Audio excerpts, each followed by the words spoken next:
মানবতার আজকে চরম বিপর্যয়, মানবতা আজকে ভুলন্টিত। আজকে আমার দেশের পরিস্থিতি অস্থিতিশীল, আজকে আমার দেশের মানুষ ভালো নেই।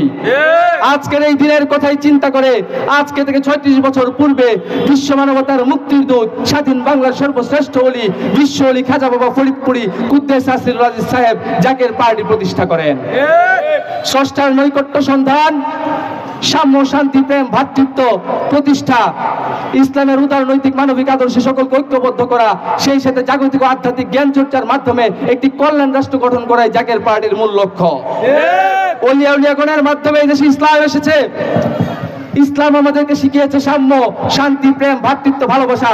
কিন্তু স্বাধীনতার 54 বছর পর আমরা দেখতে পাচ্ছি আমাদের মধ্য থেকে সেই শান্তি, প্রেম, ভালোবাসা হারিয়ে গেছে।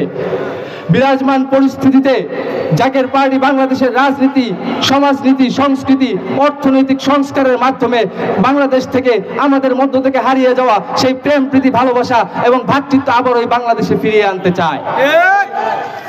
জাকের পার্টি বিশ্বাস করে সেই অন্তর্ভুক্তিমূলক ইসলাম, যেখানে সকল ধর্মের, সকল বর্ণের, সকল সম্প্রদায়ের মানুষের রয়েছে সমান অধিকার।